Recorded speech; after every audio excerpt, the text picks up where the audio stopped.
Vamos abrir a nossa Bíblia no livro de Romanos, capítulo 5, versículo 12.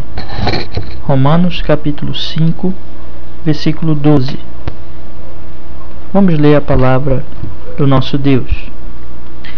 Portanto, assim como por um só homem entrou o pecado no mundo, e pelo pecado a morte, assim também a morte passou a todos os homens, porque todos pecaram, porque até o regime da lei havia pecado no mundo, mas o pecado não é levado em conta quando não há lei. Entretanto, reinou a morte desde Adão até Moisés, mesmo sobre aqueles que não pecaram à semelhança da transgressão de Adão, o qual prefigurava aquele que havia de vir.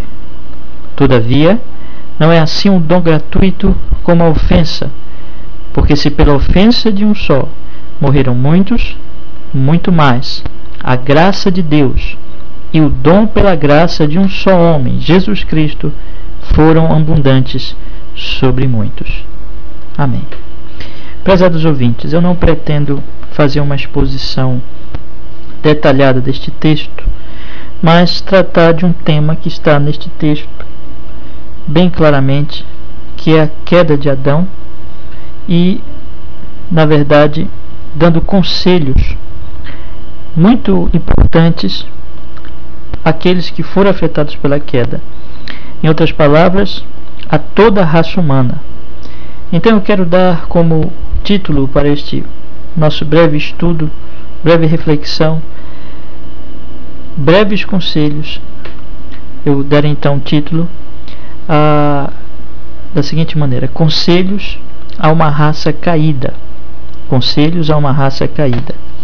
Nós sabemos que nós, seres humanos, não gostamos de admitir problemas, fraquezas, doenças ou qualquer outra tragédia que afete diretamente o nosso ser, a nossa vida. A tendência geral é a negação do problema, a negação da tragédia, a negação da realidade. Se nós pudermos, nós negaremos aquilo que nos afeta, aquilo que nos destrói, aquilo que traz sobre nós alguma preocupação real. E isso é uma tendência muito clara nos seres humanos. Os seres humanos não gostam de que seja dito a eles que eles estão doentes ou que eles têm um problema sério, seja em que área for.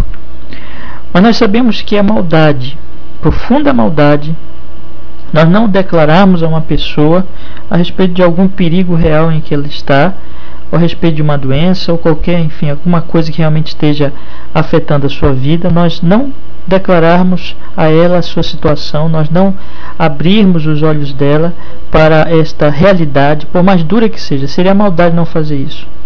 Ao mesmo tempo que seria maldade nós não indicarmos a cura. Por exemplo, se uma pessoa está doente, seria maldade nós não falarmos a ela claramente da sua enfermidade, claramente da sua doença.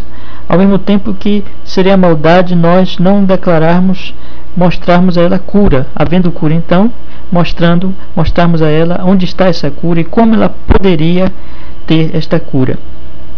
Os homens têm a tendência terrível, perigosa, de um certo romantismo, de uma certa infantilidade, que os leva a pensarem, que os leva então a pensar da seguinte maneira: que eles são bons, que não há nenhum problema sério no coração deles, que eles podem fazer alguma coisa por si mesmos para resolver os seus mais profundos problemas e dificuldades. Então eles gostam de pensar assim. Mas a palavra de Deus, de maneira bem clara, e é sobre isso que o apóstolo Paulo está falando aqui, ela deixa para nós a realidade da queda, de que na verdade existe um problema até muito maior que os maiores problemas, que as piores dificuldades da presente vida.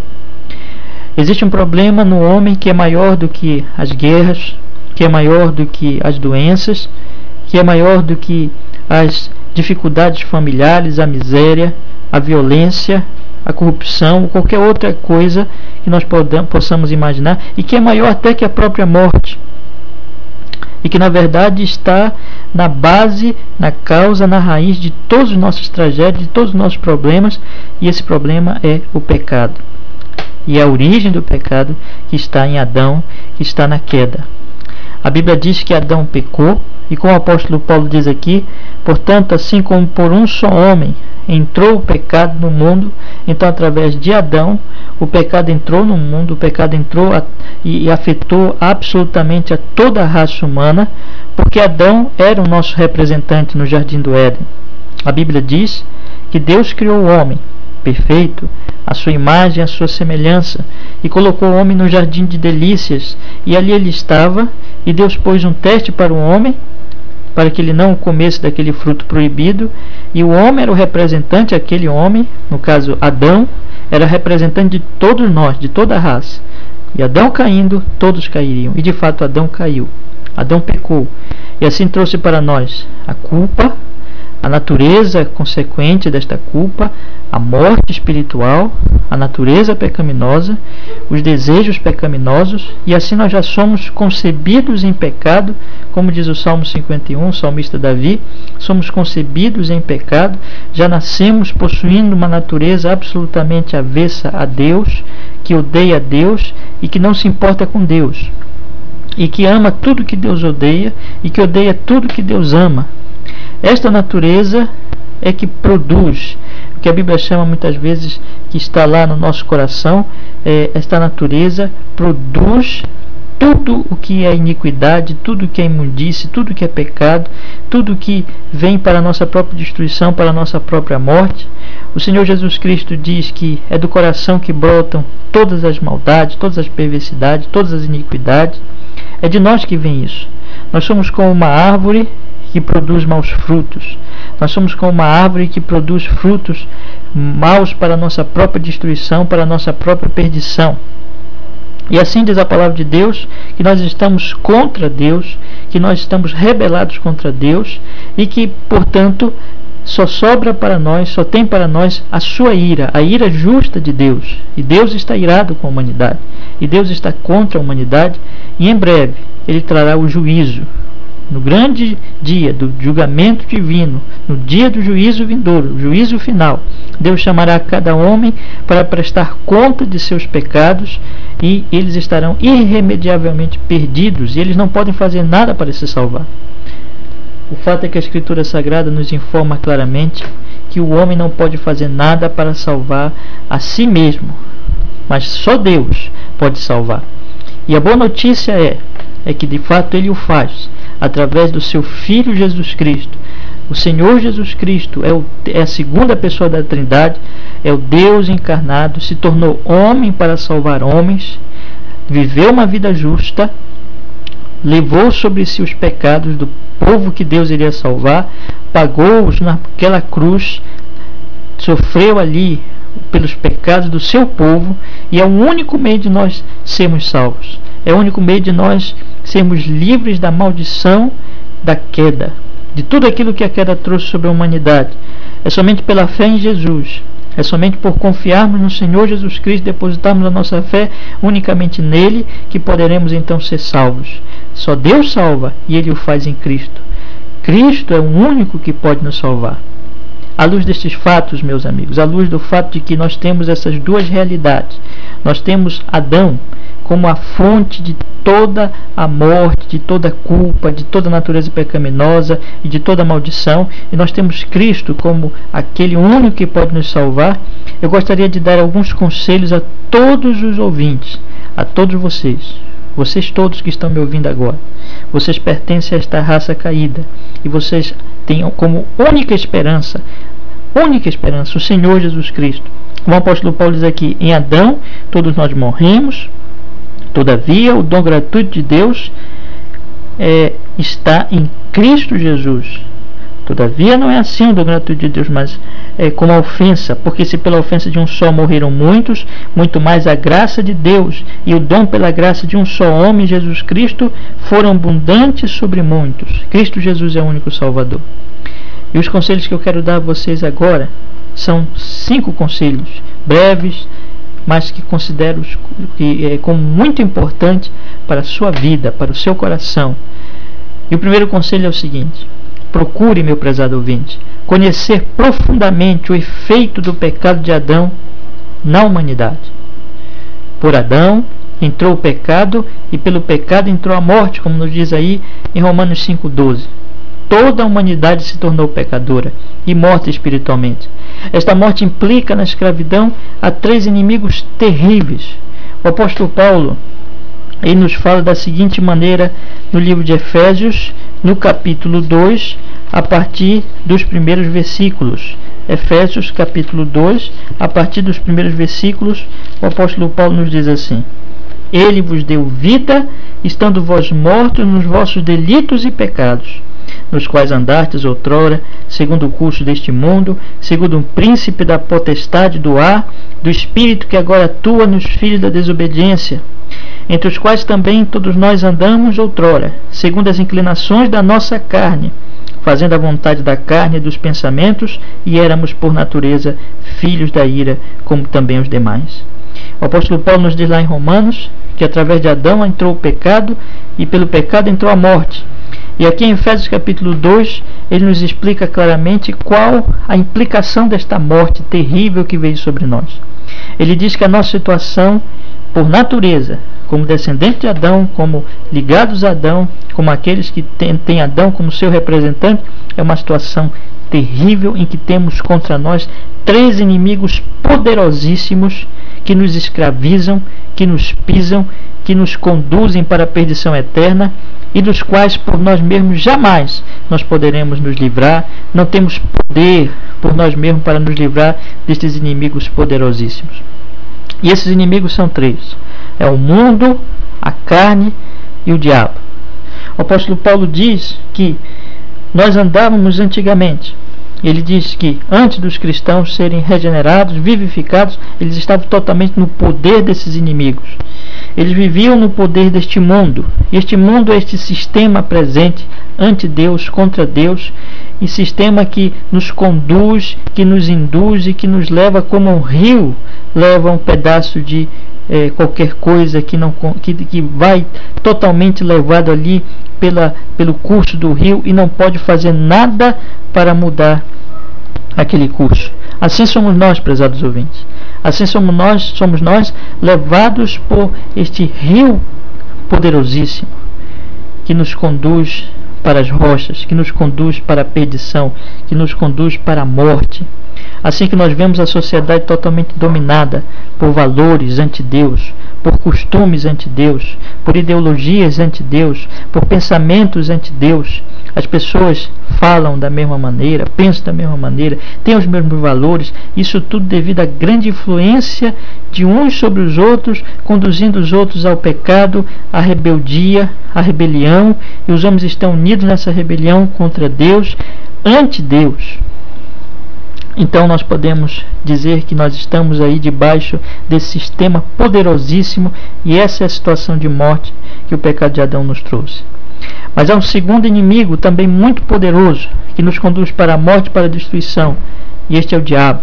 O apóstolo Paulo nos diz que entre os quais também todos nós andamos, no final, aliás, do versículo 2, ele diz: nos quais andastes outrora segundo o curso deste mundo. Então, na segunda parte, ele diz: segundo o príncipe da potestade do ar, do espírito que agora atua nos filhos da desobediência. E esse espírito é o diabo.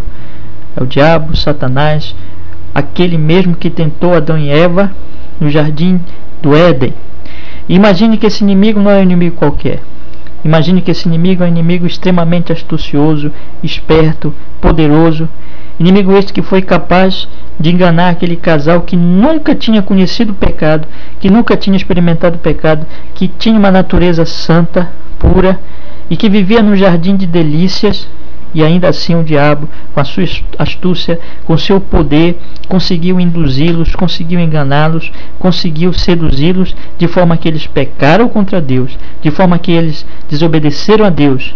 Se ele foi capaz de fazer isso com aquelas criaturas puras no jardim do Éden, quanto mais hoje com homens que convivem com o pecado, que amam o pecado, que bebem o pecado como água, que estão, enfim, ali dedicados completamente ao pecado, que têm uma natureza pecaminosa. O que dizer da influência que Satanás tem, então, sobre estes homens? Se teve essa capacidade com pessoas puras no Jardim do Éden, quanto mais hoje, nesse mundo caído, nesse mundo cheio de problemas, cheio de dificuldades, com homens com uma natureza pecaminosa. Imagine o poder e a influência que o diabo tem. O diabo é o príncipe deste mundo. Jesus disse que ele é o pai da mentira e que os homens ímpios, eles amam o caminho do diabo, amam a mentira, estão completamente nas mãos dele. Ele faz o que quer com eles, ele os induz, os conduz ao pecado, à rebelião e ao inferno, à condenação eterna, e ele faz tudo para que esses homens se percam. E os homens realmente têm se perdido. E temos ainda o terceiro inimigo. E esse terceiro inimigo explica exatamente o poder que o diabo tem sobre os homens. Porque o diabo tem este poder de influência, porque os homens amam os caminhos do diabo, e amam porque eles têm uma natureza pecaminosa. Assim que o apóstolo Paulo diz no versículo 3, entre os quais também todos nós andamos outrora segundo as inclinações da nossa carne, fazendo a vontade da carne e dos pensamentos, e éramos por natureza filhos da ira, como também os demais. Portanto, Paulo diz aqui que os homens têm uma natureza pecaminosa, uma natureza e pensamentos pecaminosos, que amam o mal, que amam o pecado, que amam os caminhos de Satanás, que amam a rebelião a Deus. Esses três inimigos são poderosíssimos, portanto, nós não podemos nos livrar deles, nós não podemos nos libertar desses poderes fortíssimos, de maneira que a Bíblia diz que isso é um estado de morte. Assim como nós não podemos ressuscitar um morto, assim também nós não podemos nos livrar desses inimigos. Só Deus pode fazer isso, e Ele o faz pelo poder do seu Espírito Santo, é o que Paulo diz aqui. Mas este ponto eu aconselho a você a que procure conhecer profundamente o efeito desse pecado, a situação em que Adão trouxe a toda a raça, a toda a humanidade, pecando no Jardim do Éden, e este efeito está sobre você. Você não está livre deste efeito, você está debaixo desse poder do pecado, você é um pecador como todos os homens. Não se iluda. Procure conhecer a sua doença, procure conhecer a sua enfermidade, procure conhecer o seu estado, porque se você não fizer isso, se você não tiver o conhecimento deste estado, você será como um cego à beira de um precipício, pronto a cair, mas que não sabe o que está acontecendo. Será como um animalzinho prestes a cair na armadilha. Conheça a si mesmo, homem. Perceba quem é você, perceba o estado do seu coração. Não se iluda com as ideologias modernas, com as ideologias falsas, com as ideologias românticas que tentam passar a ideia de que o homem é bom. Não, meus amigos, a Bíblia é realista. A Bíblia mostra a realidade da maldade do coração dos homens, do pecado no coração dos homens. O primeiro conselho então que eu lhe dou: procure conhecer essa realidade.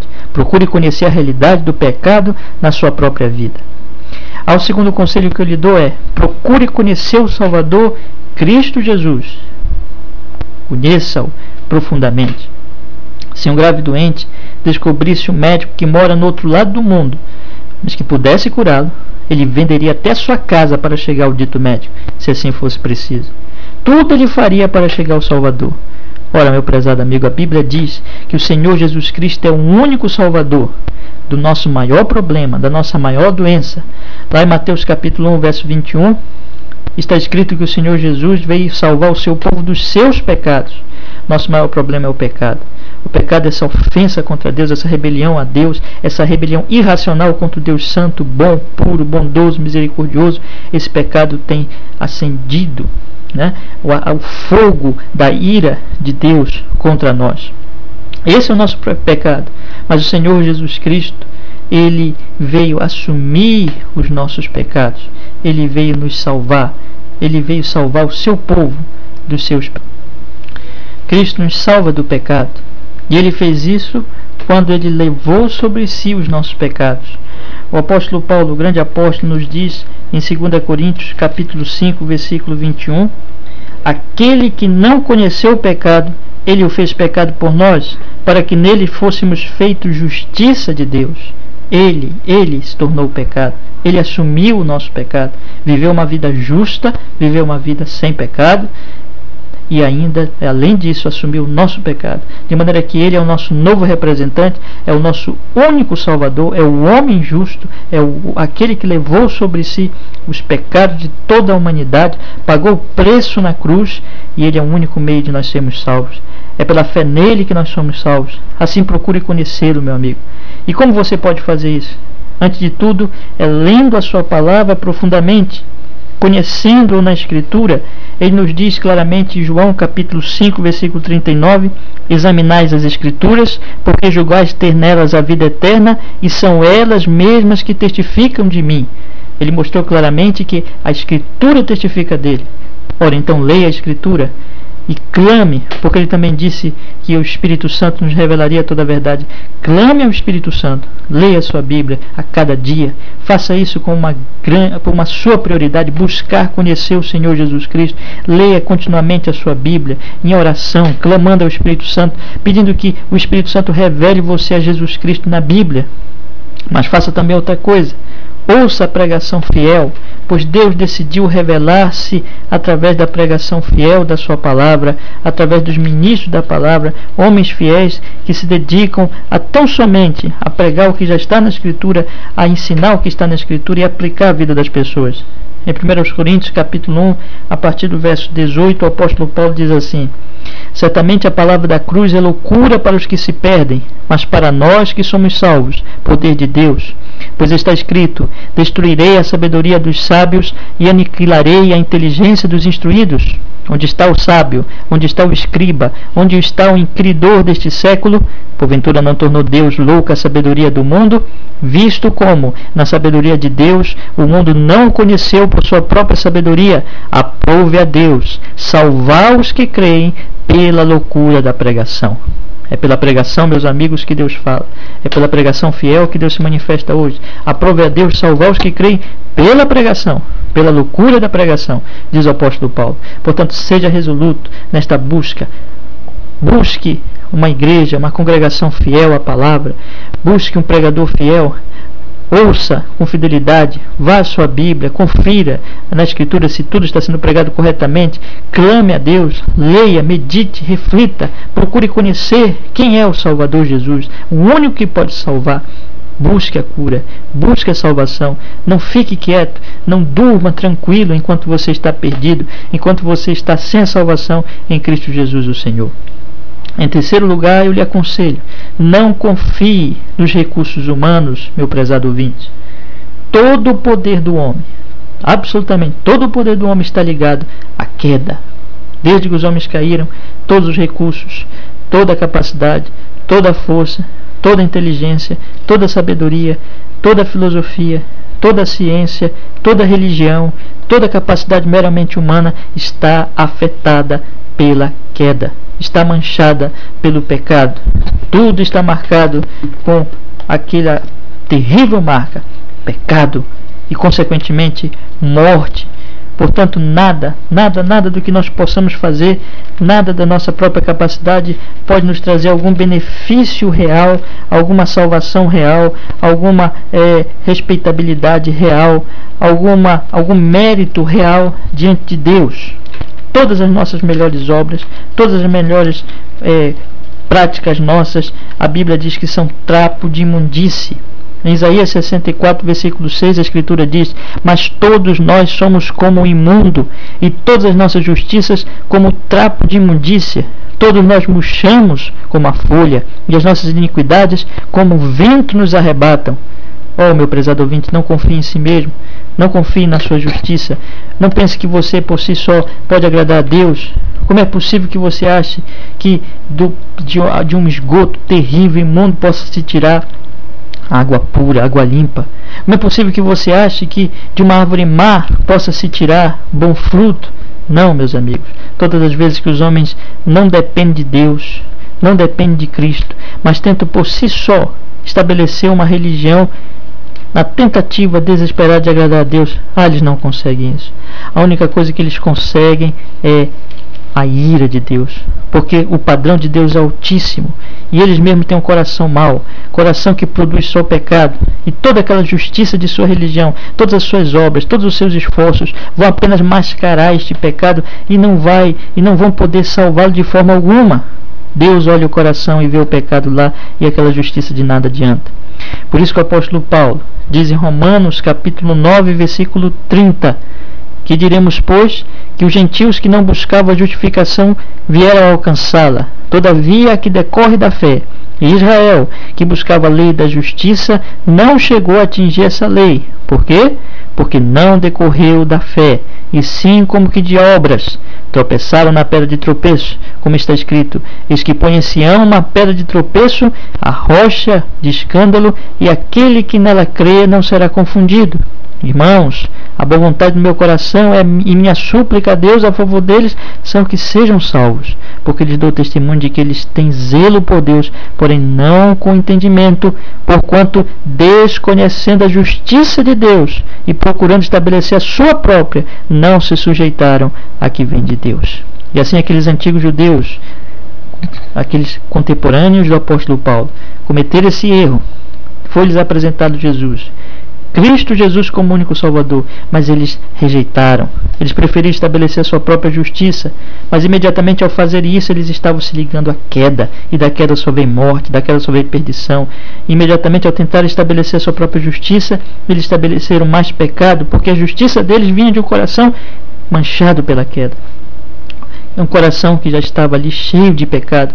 Então, aquilo tudo é um trapo imundo e não pode agradar a Deus, não pode satisfazer a justiça de Deus. Ô prezado ouvinte, não confie nos seus recursos, não confie na sua religião, não confie na sua própria justiça. Desista de confiar nos recursos humanos e confie unicamente, e este é o meu quarto conselho: confie apenas em Jesus Cristo. Meu conselho a você agora é, quarto lugar, arrependa-se e confie apenas em Cristo. Se Cristo é o verdadeiro e único Salvador, o que é que você deve fazer? Imagine que você esteja aí com um problema sério na sua vida, uma dificuldade na sua vida qualquer, e alguém diga: olha, essa é a solução. O que você fará? Você buscará aquela solução específica para aquele problema. Imagine alguém que está doente, que está enfermo, e alguém diz: esse é o remédio. Tal pessoa buscará aquele remédio específico e não outro. Cristo é o único Salvador. Deus declara na sua palavra claramente que Ele salvará apenas por Jesus. Deus ordena aos homens que se arrependam e que confiem unicamente no seu Filho Jesus Cristo. Se Cristo é o verdadeiro e único Salvador, então o que você deve fazer? Confie nele. Confie nele como seu Salvador. Confie nele como único remédio, como o único que pode lhe justificar, como o único que pode lhe limpar diante de Deus. Desista de confiar em outra coisa qualquer ou pessoa e olhe só para Cristo. Invoque a Jesus. Arrependa-se dos seus pecados. Reconheça o seu pecado. Entristeça-se pelo seu pecado. Abomine o pecado. Odeie o pecado. Volte-se para Deus em arrependimento, em tristeza, e clame a misericórdia de Deus em Cristo. Invoque o Senhor. Clame pela misericórdia de Deus em Cristo Jesus. Confie unicamente a Ele. Deposite a sua fé nele. O apóstolo Paulo diz em Romanos capítulo 10, versículo 13: porque todo aquele que invocar o nome do Senhor será salvo. Versículo 10, versículo 9, ele diz: se com a tua boca confessares a Jesus como Senhor e em teu coração creres que Deus o ressuscitou dentre os mortos, serás salvo. Confie no Senhor Jesus Cristo. Arrependa-se e confie nele. Deposite a sua fé unicamente nele, como o único que pode te justificar, te salvar, te purificar dos teus pecados. E finalmente, como último conselho que eu dou é: mortifique o velho homem e revista-se de Cristo. Este conselho eu dou aos crentes, porque o homem que ainda não é crente não pode fazer isso. O homem que não é crente não pode mortificar o velho homem, e o velho homem que eu me refiro é tudo aquilo que vem de Adão, aquela natureza pecaminosa, aquela maneira torpe de viver, aquele amor pelo pecado, aquela natureza que odeia a Deus, aquele coração rebelde. O homem que ainda não está convertido, ele não pode mortificar isso. Ele está totalmente dominado por isso, Portanto, ele precisa, antes de tudo, crer em Jesus, para que então ele possa lutar contra essa natureza que ainda vai permanecer nele até a sua morte neste mundo. Mas você que já é crente, e esse é um conselho especificamente a você, eu lhe aconselho: mortifique o velho homem, revista-se de Cristo, meu prezado irmão. Se você já é um crente, não dê oportunidade para o pecado. Não lhe dê 1 centímetro, não lhe dê 1 milímetro, não lhe dê um pensamento. A natureza pecaminosa que vem de Adão, da queda, deve ser mortificada. Lute pelo poder do Espírito Santo e mate o pecado. O apóstolo Paulo nos diz em Romanos capítulo 8, versículo 13: porque se vivermos segundo a carne, se viverdes, melhor dizendo, segundo a carne, caminhais para a morte, mas se pelo Espírito mortificardes os feitos do corpo, certamente vivereis. Então Paulo diz: lute, mortifique, mate o pecado, evidentemente não pelo seu poder, mas pelo Espírito, pelo poder do Espírito Santo, porque este é o caminho da vida, este é o caminho e a vida dos que realmente amam a Deus, porque Paulo diz no verso 14: todos os que são guiados pelo Espírito de Deus são filhos de Deus. Aqueles que de fato amam a Deus, aqueles que de fato são crentes, aqueles que de fato amam Jesus, não tem mais nada a ver com aquela natureza que vem de Adão, a natureza pecaminosa, mas eles lutam contra ela, eles matam essa natureza, eles odeiam tudo aquilo que representa essa natureza, os pecados que vêm dela. Então eles matam essa natureza, eles se voltam contra o pecado, eles se voltam contra o ódio, contra a amargura, contra a cobiça, contra a maledicência, contra todo tipo de pecado, e lutam e vencem pelo poder do Espírito Santo de Deus. O apóstolo Paulo diz no livro de Gálatas, capítulo 5, versículo 16, essa importante mensagem a respeito do poder do Espírito Santo de Deus sobre aqueles que são de Deus. Paulo diz: digo, porém, andai no Espírito, e jamais satisfareis a concupiscência da carne, porque a carne milita contra o Espírito, e o Espírito contra a carne, porque são opostos entre si, para que não façais o que porventura seja do vosso querer. Mas se sois guiados pelo Espírito, não estáis sob a lei. Então, assim que nós vencemos pelo poder do Espírito Santo de Deus. Então, meu prezado ouvinte, creia e lute. No Senhor nós somos mais que vencedores. O apóstolo Paulo fala de nossa luta, fala de nossa guerra, mas diz também que nós somos vencedores. Em Romanos capítulo 8, versículo 37, o apóstolo Paulo, aliás, a partir do verso 31, o apóstolo Paulo diz: que diremos, pois, à vista destas coisas? Se Deus é por nós, quem será contra nós?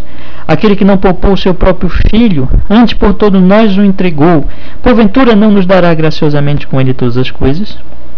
Quem tentará acusação contra os eleitos de Deus? É Deus quem os justifica. Quem os condenará? É Cristo Jesus quem morreu, ou antes quem ressuscitou, o qual está à direita de Deus e também intercede por nós. Quem nos separará do amor de Cristo? Será tribulação, ou angústia, ou perseguição, ou fome, ou nudez, ou perigo, ou espada? Como está escrito: por amor de ti somos entregues à morte o dia todo, somos considerados como ovelhas para o matadouro. Em todas estas coisas, porém, somos mais que vencedores, por meio daquele que nos amou. Lute. Se você é cristão, você tem o Espírito Santo, e o Espírito Santo te dará a vitória. Você é vencedor, mais que vencedor, em Cristo Jesus, sobre todos os inimigos de Deus, sobre o pecado, sobre a carne, sobre todas as influências maléficas do mundo. Você é vencedor sobre o diabo. Nada vai vencer você. Então creia, meu irmão, lute e vença pelo poder do Espírito Santo de Deus. Eu espero com toda sinceridade que esses conselhos ajudem a muitos, que você possa ouvir, você que ainda não é de Cristo, e crer no Senhor Jesus Cristo, e descansar nele, e confiar nele, arrependido dos seus pecados, para que então você possa ser salvo. E você que é um irmão em Cristo, você esteja na batalha contra o pecado, seja cada vez mais santo, cada vez mais cheio de amor, cada vez mais cheio de graça, de misericórdia, de bondade, de humildade, e cada vez menos você tenha na sua vida o pecado. Que você possa guardar o que o apóstolo Paulo diz em Romanos capítulo 6, no versículo 23: porque o salário do pecado é a morte, mas o dom gratuito absolutamente de graça, gratuito de Deus, é a vida eterna. Em quem? Em Cristo Jesus, nosso Senhor.